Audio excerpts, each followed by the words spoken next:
All right, so sometimes Elon Musk says some crazy shit, but a few days ago he said something that we've all been thinking, and for years, and that was... In the United States especially, there's an overallocation of talent in finance and law. Basically, too many smart people go into finance and law. And to be fair, he's right. The best part was that he followed up that statement with this. You know, this is both a compliment and a criticism. We should have, I think, fewer people doing law and fewer people doing finance and more people making stuff. More people making stuff. Would that be better for everyone if people were making and innovating new stuff? Yeah. Yeah. Well, that would certainly be better for all involved if they made better stuff. Yeah, absolutely. So why are so many people in finance and law and not making stuff? I mean, there definitely should be people in finance and law, as those jobs definitely are valuable. But I like to joke, and unfortunately, that it's way too true that in the game of innovation, laws are the rules of the game, finance is the score of the game, and if you're not good at the game, then the only other way to win is to change the rules or rig the score. But anyway, let's talk about why there likely is an overallocation of talent into these jobs.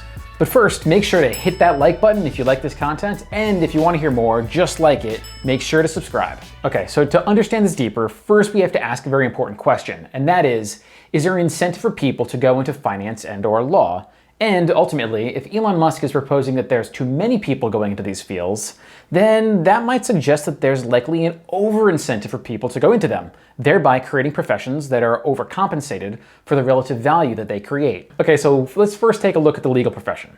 So anyone who's ever opened a business probably has had to jump through a ton of legal hoops. And that's anything from legal formation of the business to creating various legal terms and conditions, and even making and reviewing those pages after pages of dense legal contracts for pretty much every single interaction with anyone. You name it, pretty much everything you do in business these days seems like it needs to be reviewed by a lawyer, otherwise you're probably going to end up getting sued. And even if you do have everything reviewed by a lawyer, you're still probably going to get sued.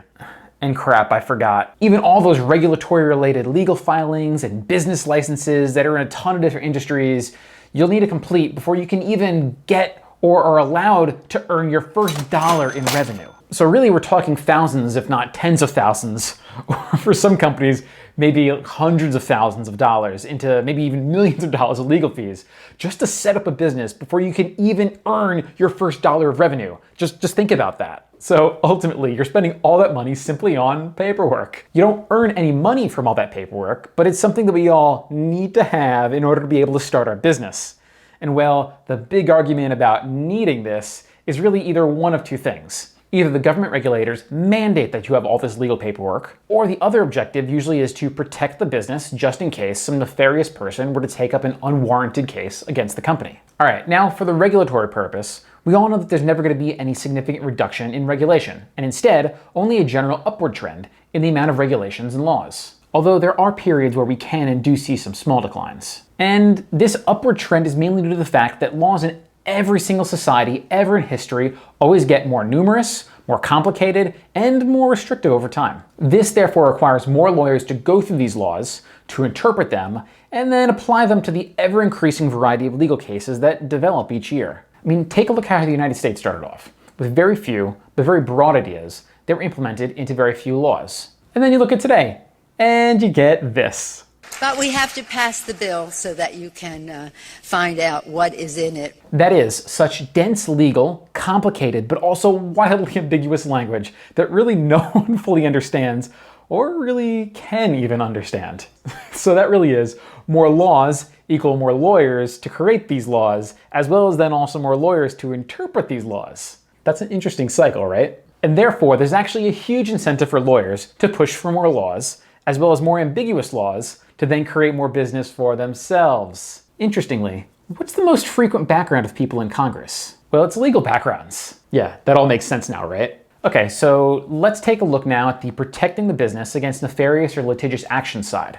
Now, this is the case of man slips and falls on a puddle, then ends up getting millions of dollars from, I don't know, the company that supplied the water. Now, there are legitimate cases of companies negligently making terrible and faulty products, but because of historically large payouts in cases like this, there's massive incentive for cases like this to be brought up in a court. Actually, the payouts can be so big that it can actually end up being much more profitable to sue companies than it is to essentially just be generally responsible for yourself and make an honest living. So because of that, we see things like this happen.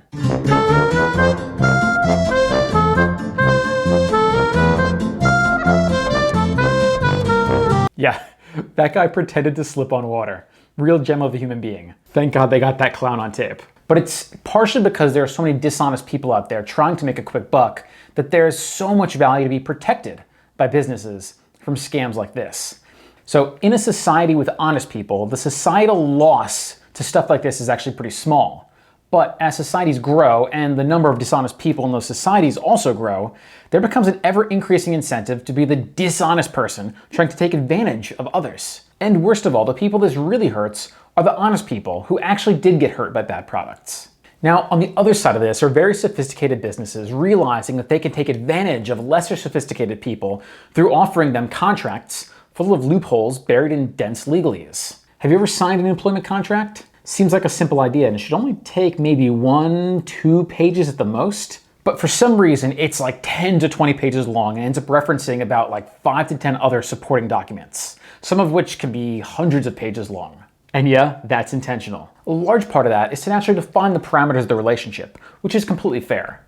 But it also serves a dual purpose of hiding loopholes that the writers of the contract may intend to use later on. So, in order to do this, the company spends a ton of money on lawyers. But now you have to spend a ton of money on lawyers to try to uncover that stuff. If you just wrote down exactly what you negotiated, then everything really should be pretty easy. And really, it should be that easy, since it takes a lot of time and wildly focused reading to uncover where you can get screwed, and probably will get screwed. It creates this huge incentive to create these contracts, and therefore the only way you can avoid future issues is to spend even more money on lawyers. Now I know, it's a terribly vicious circle where no valuable products or services are actually created, but you literally are just trying not to get screwed. I said screwed a lot there, didn't I? Alright, and now let's talk about the finance side of things. Now, there's probably a set of people out there who will say there's a lot of innovation happening inside the finance world. But really step back and think about what innovation really is happening here. I mean, you have bank accounts, you have stocks, you have bonds, you have markets where you can trade your assets with other people. All that's been around for a long time. And actually the new stuff, or the supposed big innovations that are happening inside the fintech space, are really just a bunch of new competitors that are coming in and trying to reduce the costs and therefore undercut the incumbents' prices on their existing set of products. Now, there are some real innovations happening sporadically, but they're very rare and more of the exception rather than the rule. But the interesting question we should be asking is, why haven't the biggest and most sophisticated companies out there lowered their prices?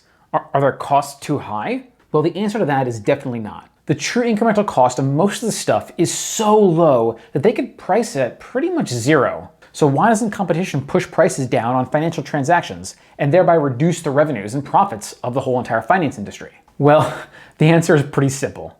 Just like most every other mature industry, tacit collusion relationships get set up between competitors and therefore support higher margins than would otherwise be expected under a perfectly competitive environment. And what you're seeing is that these new upstarts end up finding the little holes where they can come in and maybe be able to reduce the cost of things. Like, take a look at Robinhood, for example, and even Venmo. But most of the time, they're just re-implementing what's already been implemented inside the incumbent financial firms. So both Robinhood and, say, Charles Schwab have the same incremental cost of doing a trade for a customer. But because of the current tacit collusion relationships and the resulting industry-wide equilibrium, no one undercuts each other on price. And when Robinhood comes in and undercuts the current price level, then everyone drops prices a ton. Now, I'm betting a lot of people who haven't watched some of my other videos are probably shocked about these type of competitive dynamics.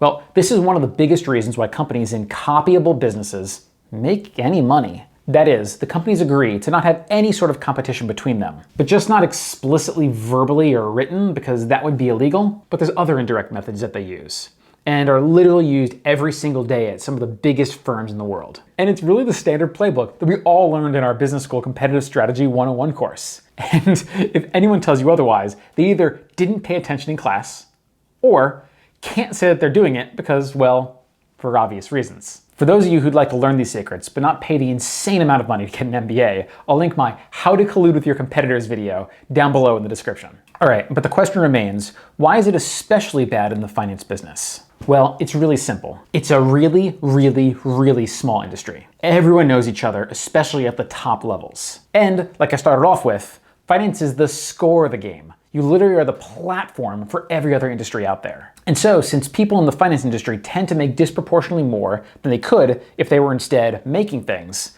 this attracts more people into the finance space than the industry's relative contribution of value would dictate. And this is exactly what Elon Musk is talking about. Now, there are ways to fix some of these things, but it isn't easy. And when I say it isn't easy, I mean it's wildly freaking hard to fix these problems. And I'll emphasize again, wildly freaking hard and maybe almost impossible. Well, I'd actually say literally impossible to fix perfectly, but we can do a much better job than where we're at now.